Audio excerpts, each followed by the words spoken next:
Queridos, hoje eu quero dar sequência às reflexões que temos feito no livro de Tiago. Nós temos observado já há alguns domingos a mensagem que Tiago traz para nós. Essa é uma mensagem muito atual, os ensinamentos de Tiago para as nossas vidas. E parece que ele escreve para um tempo presente, parece que ele é um contemporâneo nosso. E nós vimos recentemente aquilo que talvez seja a essência daquilo que ele ensina, que ele chama os discípulos de Jesus a serem não apenas ouvintes, mas praticantes, a não terem uma fé estéril, morta, mas, ao contrário, terem uma fé que frutifique. Então, dentro desse contexto, nós chegamos ao capítulo 3. Mas antes de ler o texto, eu quero orar mais uma vez. Pai querido, o Senhor já se manifestou a nós de muitas maneiras aqui hoje, Deus. Nós já somos abençoados, estamos sendo abençoados de muitas maneiras aqui nessa noite, Deus. Por tudo que temos visto, ouvido, pela Tua presença em nosso meio. E eu te sou grato, Deus, porque nesse momento a gente pode abrir a Tua palavra, que é poderosa, que é transformadora, e nela meditarmos. O alimento que o Senhor tem para nós, o ensino que o Senhor tem para nós, as correções que o Senhor tem para as nossas vidas, já que o Senhor é um Deus que corrige a quem o Senhor ama. E nós queremos isso, Deus. Nós queremos aquilo que o Senhor tem para nós nessa noite através da Tua palavra. Por isso, Deus, faz calar qualquer outra voz nesse lugar, para que somente a voz do Senhor ela possa ser entendida, compreendida, ouvida, para que nós possamos obedecê-lo. Nós oramos em nome de Jesus. Amém. Capítulo 3, então, irmãos, ele de 1 a 12, ele nos diz assim esse texto, Tiago 3, de 1 a 12, meus irmãos, não sejam muitos de vocês mestres, pois nós, os que ensinamos, seremos julgados com mais rigor. É verdade que todos nós cometemos muitos erros. Se pudéssemos controlar a língua, seríamos perfeitos, capazes de nos controlar em todos os outros sentidos. Por exemplo, se colocarmos um freio na boca do cavalo, podemos conduzi-lo por onde quisermos. Observem também um pequeno leme, faz um grande navio se voltar para onde o piloto deseja, mesmo com ventos fortes. Assim também a língua é algo pequeno que profere discursos grandiosos. Vejam como uma simples fagulha é capaz de incendiar uma grande floresta, e entre todas as partes do corpo, a língua é uma chama de fogo. É um mundo de maldade que corrompe todo o corpo. Ateia fogo a uma vida inteira, pois o próprio inferno a acende. O ser humano consegue domar toda espécie de animal, ave, réptil e peixe, mas ninguém consegue domar a língua. Ela é incontrolável e perversa, cheia de veneno mortífero. Às vezes louva nosso Senhor e Pai, às vezes amaldiçoa aqueles que Deus criou à sua imagem. E assim, bênção e maldição saem da mesma boca. Meus irmãos, isso não está certo. Acaso de uma mesma fonte pode jorrar água doce e amarga? Pode a figueira produzir azeitonas ou a videira figos? Da mesma forma, não se pode tirar água doce de uma fonte salgada. Amém. Queridos, quando o Tiago vai avançando, quando o Tiago avança para reflexões novas com aquele povo que nós já sabemos, eles eram cristãos novos, convertidos, saídos do judaísmo, que estavam enfrentando grande perseguição por conta exatamente da fé em Cristo Jesus. E Tiago deseja que eles sejam frutíferos na fé, que eles tenham uma fé viva, operosa, uma fé frutífera, que eles sejam praticantes da palavra de Deus. E agora ele vai ensinar que aquele que busca ter uma fé frutífera, aquele que busca de fato fazer a vontade de Deus, ele tem alguns desafios. E o desafio que ele vai trazer hoje é um desafio da língua.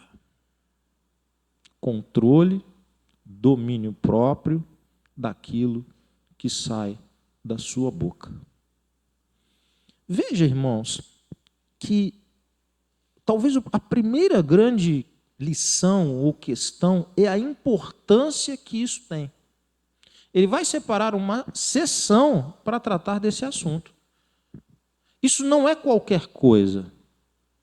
Isso não é algo pequeno, sem importância. Ele poderia estar falando assim da doutrina dos anjos, ele podia ensinar sobre o céu e detalhes. E são coisas importantes também, mas parece trivial demais. Talvez soe para alguns assim como algo, não sei, será que isso é tão importante assim? A primeira grande lição do texto é que é muito importante. E ele vai apresentar os motivos disso. Então, ele é direto, no primeiro versículo, ele já diz, olha, meus irmãos, não sejam muitos vocês mestres, pois nós, os que ensinamos, seremos julgados com mais rigor. Qual é a transição que ele vai fazer para falar sobre isso? Ele está dizendo o seguinte, o professor, o mestre, na cultura oriental, ele ainda hoje, mas muito mais naqueles dias, dentro da cultura oriental, ocupava um local de grande destaque. Muito diferente da nossa, em que mestres, professores são extremamente desvalorizados na nossa cultura, como se fossem de uma categoria inferior. Na cultura oriental, essa posição é de honra, é de destaque. Então, dentro desse contexto da cultura oriental, o mestre, o professor, o que o Tiago está querendo dizer? Ele não quer que surjam mestres na igreja, ele não quer que tenham mais professores na igreja, ele não quer que tenha mais ensino na igreja, não é nada disso, ele faz um alerta. Qual é o alerta? Que isso é algo muito especial, isso é muito relevante, isso tem grande importância. Por isso que ele diz, olha, nós, os que ensinamos, seremos julgados com mais rigor. Que rigor é esse que nós seremos julgados? O rigor da coerência, do alinhamento. Se aquilo que nós temos ensinado é aquilo que nós temos buscado viver. Se de fato ensinamos com palavras, ele vai entrar mais detidamente nesse assunto, mas se os nossos atos acompanham as nossas verbalizações, se aquilo que a nossa boca fala, ela é, em primeiro lugar, ensino para o nosso próprio comportamento. Se aquilo que ensinamos também confronta os nossos erros, as nossas falhas. Eu sou do século passado na igreja, irmãos. Você vê que a gente aprende algumas coisas assim antigas, mas que se tornam inesquecíveis. Então, eu aprendi muito novo, Robson, lá no Rio de Janeiro, do crente pá e do crente enxada.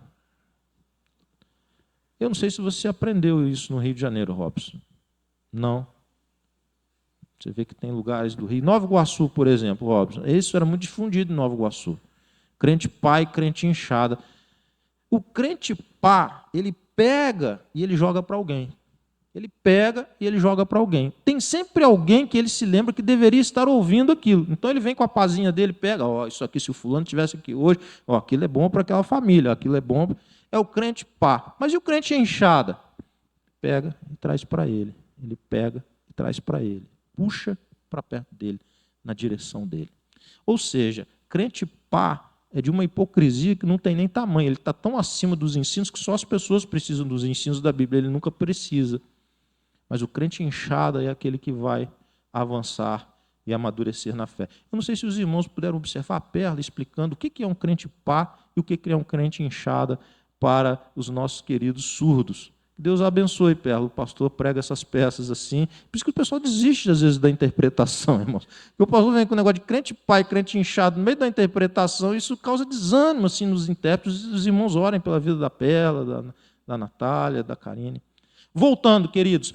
O primeiro ensino desse texto para nós é que aquele que quer ensinar, ele precisa estar disposto a viver ou buscar viver aquilo que ele ensina.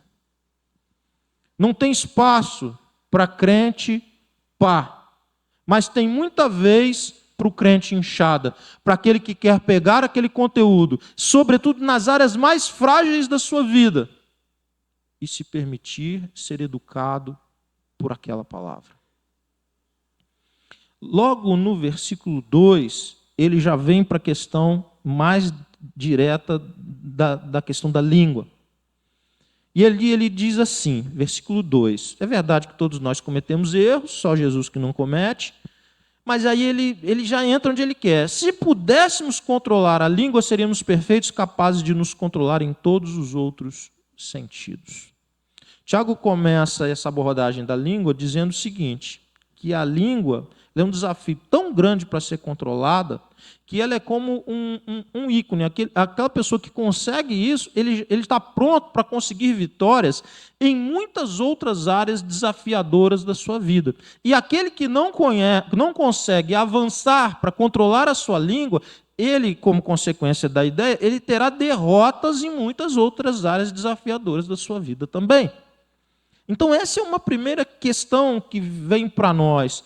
O fato de não exercermos domínio próprio, o fato de nós, que é algo que o Espírito Santo produz na nossa vida, e falarmos aquilo que não deve, falarmos num tom que não deve, seja o conteúdo, seja a forma, a estética do que falamos, mas aquilo que sai da nossa boca, aquilo que proferimos, é responsabilidade nossa e de mais ninguém. Então não tem essa, eu falei isso porque você, porque alguém, porque a circunstância, porque aquilo outro. Isso é terceirizar a responsabilidade. Aquilo que nós falamos é responsabilidade nossa, diante de Deus e diante dos homens. O fato é que Deus está muito interessado da forma como nós vivemos e daquilo que falamos, porque nós falamos aquilo que de fato o nosso coração está cheio. Aquilo que falamos revela o nosso coração. O modo como falamos, aquilo que falamos, o momento que falamos, revela muito quem nós somos por dentro. Versículo 3 ao versículo 5, o início, só a parte A do versículo 5, ele cita exemplo, para que fique mais claro o que ele quer transmitir. Para que o ensino dele ficasse claro, ele usa dois exemplos. Ele usa o freio na boca do cavalo e o leme na embarcação. E o que eles têm em comum? Que eles são os instrumentos de controle. Então você pensa um cavalo musculoso, aqueles que o polaco tinha, irmãos, os irmãos conheceram, a cavalaria do polaco, aqueles que o Pires lidava com eles todo dia, aqueles cavalos dessa altura assim da guarda, fica ali na frente da arena, só de vir assim já dá um medo. Que bicho forte, que bicho musculoso, capacidade física de um animal daquele, a força que um animal daquele tem, controlado por um freio que se coloca na sua boca. Pense em uma embarcação, a mais tecnológica, mais moderna. Haverá algum dispositivo de controle daquela embarcação. E é disso que ele está falando. Então ele apresenta o freio na boca do cavalo e o leme, seja de uma embarcação pequena, de uma embarcação grande, mas que traz controle. Imagine uma embarcação grande, bonita, moderna, com o leme quebrado. Ela fica descontrolada. Ela fica refém de ser dirigida apenas pelos ventos. Já não se consegue levar para o destino desejável, para o destino adequado, para o destino seguro. Então ele está dizendo, ele está comparando, ele está trazendo esses exemplos para nós conseguirmos entender melhor que a nossa língua ela precisa ser, no primeiro caso do cavalo, domada, domesticada. É preciso colocar limite. É preciso fazer isso, porque se não for feito, nós perdemos o controle. Como os irmãos sabem que eu gosto de futebol, numa noite como essa gosto menos, é verdade. Pessoas como o Cadu gostam muito de noites como essa. Marcos Paulo. Pessoas muito felizes nessa noite, lamentavelmente. Mas eu me lembro de uma propaganda, quando o Ronaldo Fenômeno estava no auge. Ele jogava na Inter de Milão e ele era garoto propaganda da Pirelli. E aparecia uma máquina, mais um carro. forte, um carro com arranque, um carro esportivo, veloz. Sabe desses filmes de Velozes e Furiosos? Assim, imagina um carro desse. Mas a propaganda era do pneu. E aí mostrava que aquele carro, sem controle, não era nada. Sem um pneu, com um pneu careca, ele não poderia ser controlado. Ele passava na chuva e fazia manobra, não podia... Ele era um piloto. A ideia aqui é essa, gente. Pessoas põem tudo a perder em suas vidas, famílias, relacionamentos entre irmãos, relacionamento entre marido e mulher, pais e filhos, irmãos na igreja, pastor e ovelha, os mais diversos relacionamentos, que às vezes, por um simples gesto, sem controle. Porque não colocou freio na boca, porque perdeu o leme, porque perdeu condição de governar-se a si mesmo e verbalizou aquilo que não deveria nunca ter sido verbalizado, porque aquilo que foi colocado uma vez, você não vai pegar de volta. Tiago avança com a ideia de que a língua é capaz de ampliar cenários. Olha só o que ele, a parte B do versículo 5, ele apresenta uma outra ilustração para mostrar como a língua pode causar dano. Veja, versículo 5b. Vejam como uma simples fagulha é capaz de incendiar uma grande floresta. E entre todas as partes do corpo, a língua é chama de fogo, é um mundo de maldade que corrompe todo o corpo. Ateia fogo a uma vida inteira, pois o próprio inferno a acende. Que linguagem clara. Alguém se importa com uma fagulha? Não. Mas um incêndio muito grande causa transtornos, medo, perdas incalculáveis.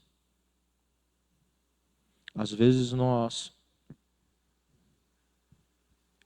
vemos reportagens de lugares em que incêndios se tornam incontroláveis.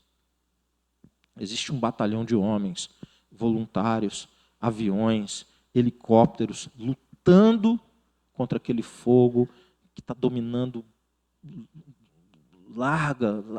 um espaço muito grande, hectares e hectares, e às vezes se aproximando de centros urbanos, se aproximando de estradas, se aproximando de pessoas, casas, fazendas, animais, causando grande destruição.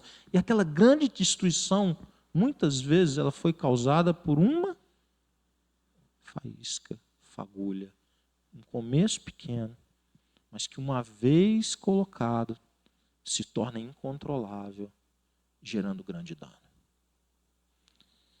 Eu me lembro que quando eu fui com o Hélio visitar o pai do Marcos, que estava enfermo lá no estado do Rio, nós estávamos na Dutra, eu chamei a atenção do Hélio para uma coisa que sempre me chama a atenção quando eu vou à Volta Redonda. Barra Mansa é do lado. A gente começa a chegar perto daquela região e começam muitas queimadas.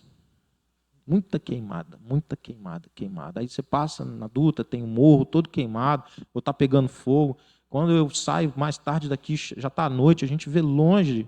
É uma imagem até bonita, a gente filma, fotografa, mas que poder de destruição. E eu lembro de ter falado isso com ela. Olha, olha o cheiro da fumaça, as queimadas. E isso é estranho para uma pessoa que está radicada há muito tempo em Joinville, porque Joinville não vai ter isso, gente. Por que não vai ter isso? Porque chove direto. Então o mato está molhado, se não molhou, vai ficar molhado daqui a pouco. Joinville não vai conviver com isso. Vai conviver com outras coisas, mas isso não é característico daqui. Mas naquela região de onde eu vim, isso é muito, muito, muito marcante em várias regiões. Mas qual é a lição que fica para nós? Que um pequeno descuido, uma pequena fagulha, uma faísca pode causar dano irreparável e de grande extensão. Quantas famílias tiveram danos irreparáveis? Quantas amizades, sociedades tiveram danos irreparáveis? Quantos casamentos tiveram danos irreparáveis? Quanto já foi feito com uma pequena faísca ou fagulha lançada por uma boca sem freio. Veja de onde Tiago afirma que vem tudo isso. O final desse trecho que lemos diz assim: ateia fogo a uma vida inteira, incendeia a vida de alguém, incendeia quem fala, incendeia quem ouve, vai destruindo, vai tomando, aquilo vai. Você sabe o que o fulano falou? Você sabe o que a Beltrana falou de você?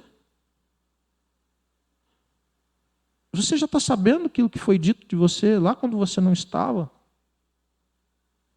O que é isso, gente? Incêndio. Pode correr. Vamos dizer incêndio, porque vai destruir. E vai destruir muito.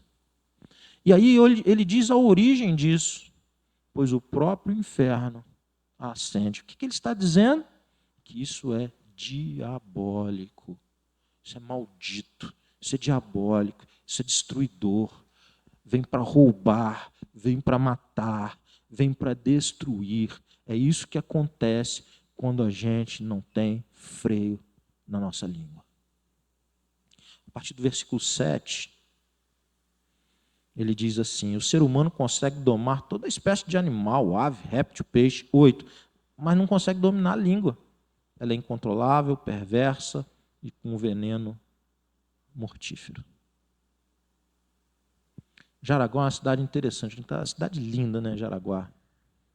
Jaraguá é muito bonito, irmãos. Eu gosto muito de Jaraguá. Acho bonito. Quando você vê os índices de segurança de Jaraguá são incríveis, qualidade de vida. Mas tem uma coisa interessante em Jaraguá.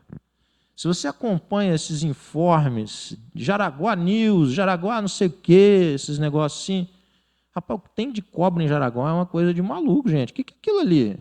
E assim, as cobras invadem, parece filme.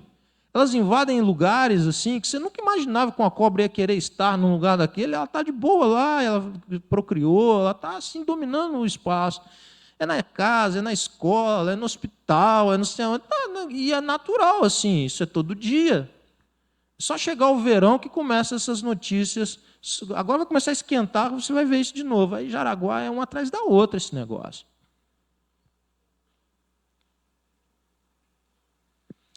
E a grande maioria de nós, a gente não consegue discernir quando uma serpente ela tem um veneno mortífero ou não.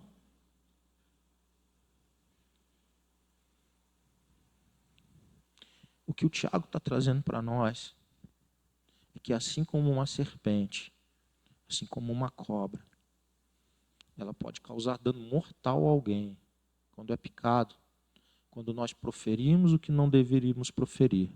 É como se nós tivéssemos picado alguém de morte. O veneno lançado pode ser mortífero. O veneno recebido pode causar grande dano. Eu não sei se você já viu a perna de alguém picado por uma serpente venenosa. Graças a Deus que você não viu, porque não é algo bonito de se ver. É muito feio. O tamanho da perna de uma pessoa picada por uma serpente. O veneno, o estrago que faz ali dentro. A dor. O que o Tiago está dizendo para nós é que nós não devemos menosprezar a capacidade mortal que nós temos ao proferirmos ofensas, ao verbalizarmos o que não deveríamos, ao não controlarmos aquilo que nós falamos. Ele compara com uma serpente cheia de um veneno mortífero. Domina animais mais fortes, animais brutos, domina animais selvagens, mas não consegue dominar a sua própria língua. E aí ele vai para a conclusão. No versículo 9 ele diz assim, ele vai falar sobre dualidade, que é algo que ele bate o tempo todo, que ele confronta o tempo todo. O crente não pode ser dual. O discípulo de Jesus não pode ter duas caras.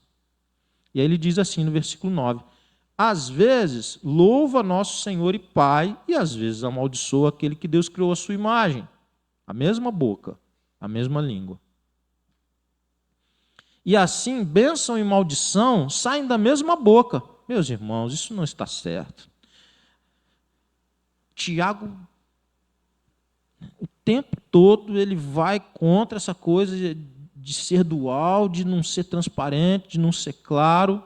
E agora, ele deixa muito claro que é inconcebível, assim como ele vai dizer isso no 11, ele vai apresentar a ilustração da fonte, ele vai dizer, cristão, discípulo de Jesus, não pode ser dual, não pode falar para amaldiçoar e falar para abençoar e achar que isso está tudo bem. E aí ele dá o exemplo, versículo 11.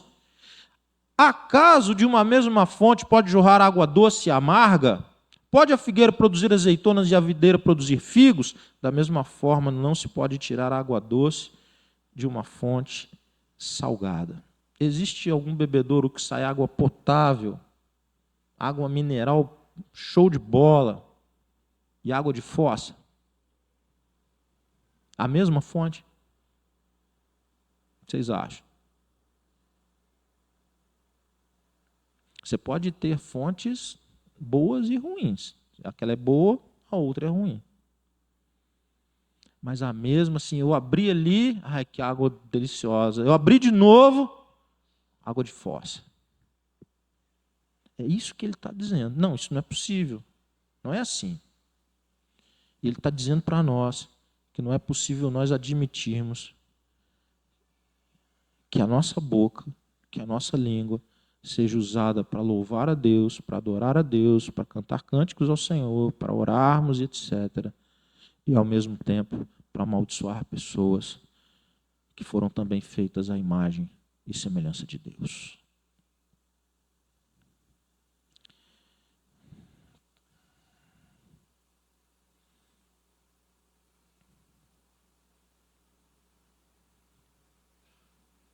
Eu quero terminar trazendo à luz uma verdade que o Evangelho de João traz, que tem a ver com palavra. Porque o contexto aqui é verbalização, é pecado que a gente peca não em pensamento, mas é pecado que foi verbalizado. O Evangelho de João começa dizendo algo muito especial, irmãos. O que ele diz para nós? O verbo, a palavra, ela se fez carne e habitou entre nós. Cheio de quê? Graça e de verdade. Esse é o modelo das palavras que devem sair dos nossos lábios. Palavras cheias de graça e de verdade. Palavras que abençoam. Papo reto, verdade. Sem mentira, sem omissão, sem engano. Ele é o modelo da palavra em funcionamento. Ele é o modelo para a vida dos seus discípulos. Não só de pão vive o homem, mas de toda a palavra que procede da boca de Deus. Esse é o modelo para a minha vida, para a sua vida. Que Deus nos dê uma palavra sábia, uma palavra confortadora, encorajadora. Eu fui muito edificado pela oração da Hannah. Muito edificado. Tremendamente edificado, fortalecido no meu espírito pela oração dela. Ela orou aquilo que o coração dela está cheio, o coração dela é lindo. Deus está trabalhando no coração dela. Fui muito abençoado pela oração dela, irmãos. Eu quero encerrar.